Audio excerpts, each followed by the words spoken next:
Hello students, welcome to Global Online. This is Ankita Sood. So North East SLET paper one preparation में आज हम unit number 4 communication को शुरू करने वाले हैं एंड यहाँ पर हम topic wise important MCQs and previous year question series के साथ शुरू करेंगे।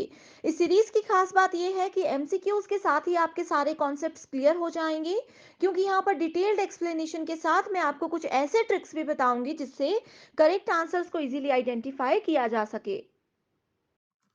इस एग्जामिनेशन को क्वालिफाई करने के लिए पेपर वन पर मेजर फोकस रखिएगा, क्योंकि इजीली यहाँ पर 100 में से 80 प्लस स्कोर करके आप अपना सिलेक्शन पक्का कर सकते हो। सो आपके पेपर वन के बेस्ट प्रिपरेशन के लिए कंप्लीट कोर्स हमने लॉन्च किया है, जहाँ पर डेली लाइव लेक्चर्स के साथ हम एग्जाम से पहले आपका पूरा सिलेबस कवर करवाने की श्योरिटी देते हैं। स्टूडेंट्स, हिंदी इंग्लिश दोनों लैंग्वेजेस में ये लाइव लेक्चर्स आपको मिलेंगे, जहाँ पर सबसे पहले आपके सारे कॉन्सेप्ट्स क्लियर करवाए जाएंगे। उसके साथ ही सेम टॉपिक पर अगले दिन MCQs and previous year questions practice करवाई जाएगी, ताकि इजीली कॉन्सेप्ट्स के साथ साथ आपको ये भी पता चल जाए कि कैसे क्वेश्चंस एग्जामिनेशन में पूछे जाते हैं। रिकॉर्डेड लेक्चर्स भी आपको मिलेंगे, टॉपिक वाइज प्रैक्टिस एमसीक्यूज हैं, साथ ही फुल सिलेबस नोट्स है, जिसकी खास बात ये है कि इसको आसानी से आप अपने मोबाइल फोन में भी डाउनलोड करके पढ़ सकते हो। फुल सिलेबस मॉक टेस्ट है, जिसमें से जरूर एज इट इज क्वेश्चंस आएंगे। 2000 प्लस एमसीक्यू क्वेश्चन बैंक है, जो कि आपके फाइनल रिवीजन के लिए बहुत ज्यादा मदद करती है। इसमें आपको previous year questions, repeated and most expected questions मिल जाएंगे, वो भी एक्सप्लेनेशन के साथ। आपको सिर्फ गिवन नंबर्स पर कांटेक्ट करना है and daily 9 PM live lectures के लिए ग्लोबल ऑनलाइन ऐप को जरूर डाउनलोड कीजिए। इसमें स्टोर सेक्शन पर जाने के बाद आपको सर्च बार में कोर्स का नाम लिखना है। इस कोर्स के ओवरव्यू को अच्छे से देखिए। कंटेंट पर क्लिक करोगे, फ्री वीडियोस भी अवेलेबल है, मॉक टेस्ट है एंड लाइव लेक्चर्स यहाँ पर आपको मिल जाएंगे। ये ही एक ऐसा कोर्स है जो आपको गारंटी के साथ साथ 100% सिलेक्शन की भी बात करता है। इसके अलावा स्टूडेंट्स, आपको कहीं से भी कुछ भी पढ़ने की जरूरत नहीं है। सिर्फ गिवन नंबर्स पर कांटेक्ट कीजिए और इस कोर्स की पूरी जानकारी ले लीजिए। स्टूडेंट्स, यहाँ पे आप देख सकते हो, ये है एनटीए यूजीसी नेट के अकॉर्डिंग कम्युनिकेशन यूनिट का कंप्लीट सिलेबस। आप इसको देख सकते हो। यहाँ से वन बाय वन हम लोग एक एक टॉपिक उठाएंगे एंड उसी के प्रीवियस ईयर क्वेश्चंस की मदद से मैं आपके सारे कॉन्सेप्ट्स क्लियर कर दूंगी। सो बढ़ते हैं पहले क्वेश्चन की ओर। सो देखो स्टूडेंट्स, जैसा कि हमारा पहला क्वेश्चन बोलता है, effective classroom communication would help students internalise, यानी कि प्रभावी कक्षा संचार छात्रों को आंतरिक बनाने में मदद करेगा। तो कौन कौन सी चीजें एक इफेक्टिव कम्युनिकेशन में इन्वॉल्व होती हैं, एग्जैक्टली क्लासरूम कम्युनिकेशन क्या होता है, ये सब चीजें हम डिस्कस करते हैं सबसे पहले। तो देखो, क्लास में कैसे कम्युनिकेशन होता है। एक स्टूडेंट किसी दूसरे स्टूडेंट से कम्युनिकेट करता है। एक स्टूडेंट मल्टीपल स्टूडेंट्स के साथ भी बातचीत कर सकता है। एक स्टूडेंट किसी एक टीचर से भी कम्युनिकेट कर सकते हैं एंड मल्टीपल स्टूडेंट्स जो हैं वो किसी एक टीचर के साथ भी कम्युनिकेट कर सकते हैं। सो बहुत से तरीके हो सकते हैं कि क्लासरूम में कम्युनिकेशन हो रहा है। कम्युनिकेशन का मतलब यहाँ पे सिर्फ कोई फालतू बातें करने से नहीं है। कोई भी नॉलेज शेयर करना, चाहे वो टॉपिक से रिलेटेड बात कर रहे हैं, चाहे वो एग्जाम से रिलेटेड बात कर रहे हैं। ठीक है। सो क्लासरूम में जब भी कम्युनिकेशन होता है तो उसको इफेक्टिव बनाने के लिए स्टूडेंट्स को कौन सी चीजें इंटरनलाइज कर देनी चाहिए, कौन सी चीजों को आंतरिक रूप से अपना लेना चाहिए। तो पहला ऑप्शन है यहाँ पे नॉलेज। दूसरा ऑप्शन है सब्जेक्ट मैटर, यानी कि विषय वस्तु। तीसरा है आर्टिकुलेशन, यानी कि अभिव्यक्ति।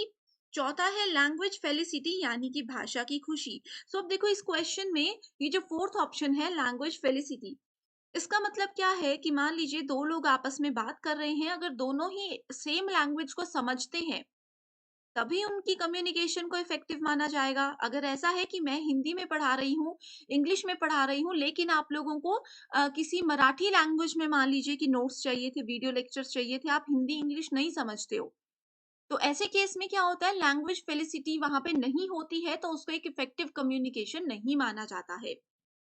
नेक्स्ट ऑप्शन बोलता है नॉन रिस्पॉन्सिवनेस, यानी कि अगर टीचर कुछ बोल रहे हैं, स्टूडेंट्स उसका जवाब ही नहीं दे रहे।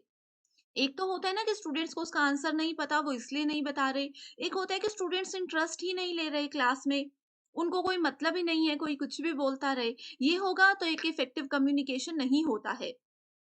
एंड लास्ट ऑप्शन बोलता है मोडालिटीज ऑफ रेजिस्टेंस, यानी कि प्रतिरोध के तौर तरीके।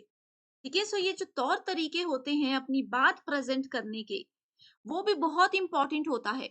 ठीक है। सो इधर अगर हम लोग देखें तो इफेक्टिव कम्युनिकेशन में स्टूडेंट के पॉइंट ऑफ व्यू से क्वेश्चन में पूछा गया है।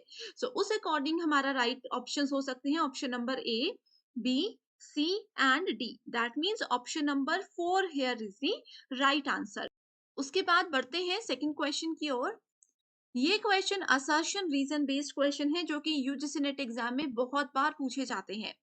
इसमें असर्शन बोलता है classroom communication is a transactional process, यानी कि कक्षा में जो संचार होता है ये एक लेन देन की प्रक्रिया है। इसमें लेन देन का मतलब क्या है? लेन देन का मतलब है कि अगर एक स्टूडेंट किसी दूसरे स्टूडेंट को कोई इंफॉर्मेशन देता है तो दूसरा स्टूडेंट उसका कुछ ना कुछ तो रिप्लाई करेंगे ही। मान लीजिए मैंने किसी एक स्टूडेंट को बोल दिया कि ग्लोबल ऑनलाइन की क्लास जो है, ए ने बी को बोला कि ग्लोबल ऑनलाइन की क्लासेस सुबह 10 बजे लाइव होती है, लेकिन बी ने उनको बोल दिया कि नहीं 10 बजे तो नहीं होती है, उनकी क्लास तो रात को 9 बजे होती है। तो ये क्या है? ये लोग ट्रांजैक्शनल प्रोसेस कर रहे हैं, इंफॉर्मेशन का लेन देन कर रहे हैं। अब दोनों ही स्टेटमेंट्स बिल्कुल करेक्ट है, इसमें ए भी सही बोलता है, बी भी सही बोलता है, राइट। अब इसका रीजन ये बताया गया है, a teacher does not operate under the assumption that students responses are purposive, यानी कि एक शिक्षक इस धारणा के तहत कार्य नहीं करता कि छात्रों की प्रतिक्रियाएं उद्देश्यपूर्ण है। तो इस क्वेश्चन में अगर हम लोग देखें तो पहली स्टेटमेंट तो बिल्कुल ट्रू है, उसका एग्जाम्पल मैंने आप लोगों को बता दिया, लेकिन रीजन जो है इस स्टेटमेंट का, आर स्टेटमेंट जो है ये बिल्कुल गलत है। इसका कोई भी लॉजिक नहीं बनता, खास तौर पर इस स्टेटमेंट के साथ रीजन तो बिल्कुल भी इसको सेटिस्फाई नहीं करता। तो राइट आंसर क्या है? राइट आंसर है यहाँ पे ऑप्शन नंबर 3। नेक्स्ट क्वेश्चन पे जाने से पहले स्टूडेंट्स, जैसे कि मैंने आपको प्रीवियस लेक्चर में एक एक्सरसाइज क्वेश्चन दिया था, उसका आंसर मैं आपको बता देना चाहती हूँ। तो इस क्वेश्चन में पूछा गया था, good communicator is the one who offers to his audience. एक अच्छा कम्युनिकेटर अपनी ऑडियंस को अगर बहुत ज्यादा इंफॉर्मेशन देता है, भरपूर जानकारी देता है किसी चीज के बारे में, तो वो क्या होता है? वो एक अच्छा कम्युनिकेटर होता है। तो अगर आपने इसका आंसर करेक्ट किया था तो मैंने आपको रिप्लाई कर दिया है कमेंट बॉक्स में। अगर आपका आंसर गलत है तो आप इसको यहाँ से क्रॉस चेक कर सकते हो। ठीक है। वैसे ही सिमिलरली इस वीडियो में भी मैं आप लोगों को एक एक्सरसाइज क्वेश्चन दूंगी जिसका आंसर नेक्स्ट वीडियो में पता चलेगा, एंड अगर आपको उसका आंसर आता है तो आप मुझे कमेंट करके तो नेक्स्ट क्वेश्चन है हमारा, which of the following are useful in positive components of classroom communication. जैसे कि क्लासरूम कम्युनिकेशन हम लोग डिटेल में डिस्कस कर चुके हैं। क्लासरूम कम्युनिकेशन में अगर पॉजिटिव कंपोनेंट्स को हमें लेकर आना है तो उसके लिए सबसे महत्वपूर्ण चीजें क्या हैं? पहला है रिस्ट्रिक्टिव एक्शंस यानी कि प्रतिबंधात्मक कार्यवाही, दूसरा है एम्पैथी यानी कि सहानुभूति, पंक्चुअलिटी यानी कि समय पे हमें हर चीज को करना है, फॉलो अप्स यानी कि अनुव्रति, और लास्ट है स्कैटर्ड रिफ्लेक्शंस यानी कि बिखरे हुए प्रतिबिंब।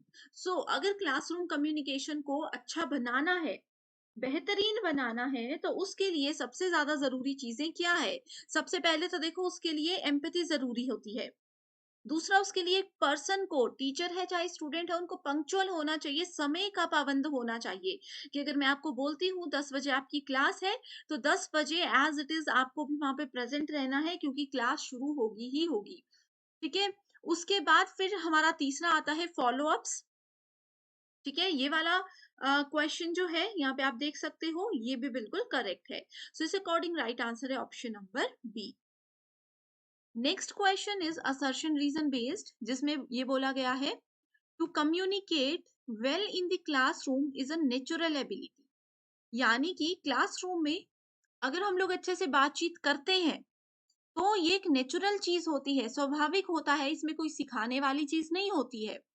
एंड इस स्टेटमेंट का कारण ये बताया गया है कि effective teaching in the classroom demands knowledge of the communication process, यानी कि क्लासरूम में अगर अच्छे से बातचीत करना है, करना चाहते हैं हम लोग, तो इसमें किस चीज की डिमांड होती है? ये कम्युनिकेट कैसे करना है, बातचीत कैसे करनी है, ये उनको अलग से सिखाया जाना चाहिए। ये इस क्वेश्चन में बोला गया है। ठीक है। तो इसमें देख सकते हो आप लोग जो असर्शन है ये बिल्कुल गलत है। अब छोटे बच्चे हैं, उनको नहीं पता होता कि कैसे बातचीत करनी है, कैसे पब्लिक में लोगों के सामने क्लास में बिहेव करना है, कम्युनिकेट करना है। ये सब चीज़ें उन लोगों को कौन सिखाता है? जिस एनवायरनमेंट में वो रहते हैं, वहाँ पे सिखाया जाता है। सो इस अकॉर्डिंग राइट आंसर होगा option number 4, that is statement A is false but R is true. Last question है जो कि असर्शन रीजन बेस्ड है एंड इसके बाद एक एक्सरसाइज क्वेश्चन मैं आपको दूंगी। अभी तक के 5 क्वेश्चंस अगर आपने अच्छे से सुने हैं तो एक्सरसाइज क्वेश्चन आपके लिए बहुत ही ज्यादा इजी हो जाएगा। तो इसमें असर्शन बोलती है the initial messages to students in the classroom by a teacher need not be critical to establish interactions later. And इसका कारण ये बोलता है more control over the communication process means more control when the student what the students are learning. ठीक है। सो देखो इसमें assertion बोलती है, सो टीचर जो एक स्टूडेंट्स को सबसे पहला मैसेज देते हैं that is need not be critical to establish interactions later. यानी कि शिक्षक जो छात्रों को प्रारंभिक सबसे पहले कोई संदेश देते हैं वो बाद की बातचीत के लिए महत्वपूर्ण नहीं होता। बाद में टीचर और स्टूडेंट जो बात करेंगे, इंफॉर्मेशन शेयर करेंगे, वो उसके पॉइंट ऑफ व्यू से इंपॉर्टेंट नहीं होता। ये बोलती है स्टेटमेंट 1। एंड इसका रीजन बोलता है more control over communication process means more control control over what the students are learning. यानी कि हम जो एक टीचर जो स्टूडेंट्स को सिखाएंगे, स्टूडेंट्स वही सीखेंगे। तो एक टीचर को अपने आप पे कंट्रोल होना चाहिए कि वो कैसे कम्युनिकेट करते हैं, कैसे बात करते हैं, ताकि वही चीजें स्टूडेंट्स सीखें। तो यहाँ पे देखो बहुत इजी क्वेश्चन है, इसका राइट आंसर है option number 4, that is statement A is false but R is true. And next देखो स्टूडेंट्स, ये आप लोगों के लिए दो एक्सरसाइज क्वेश्चन है, इसमें से अगर आपको एक का भी आंसर आ जाए इसका मतलब है कि आज की वीडियो के कॉन्सेप्ट्स आप बिल्कुल अच्छे से समझ चुके हो। सो पहला क्वेश्चन बोलता है classroom communication of the teacher rest on the principle of. तो क्लासरूम में जब टीचर स्टूडेंट्स के साथ बात करते हैं, मल्टीपल स्टूडेंट्स के साथ बात करते हैं, तो सबसे ज्यादा कौन से प्रिंसिपल यानी कि किस सिद्धांत पर वो आधारित होते हैं? ऑप्शंस हैं, आप लोग इसको पढ़ के आंसर दे सकते हो। नेक्स्ट है क्लासरूम कम्युनिकेशन शुड एसेंशियली, जब भी हम लोग बातचीत करते हैं तो उसमें क्या चीज सबसे ज्यादा होनी चाहिए? ये वाला क्वेश्चन थोड़ा सा डिफरेंट है एंड इसी पर बेस्ड एक क्वेश्चन अभी मैंने आप लोगों के साथ डिस्कस किया, डिटेल में आपको बताया उसके बारे में। ठीक है, तो आप ऑप्शंस देख के इजीली समझ आओगे क्वेश्चन नंबर 2 का राइट आंसर क्या है। सो आज के लिए सिर्फ इतना ही। Thank you so much for watching this video and I wish you all the very best.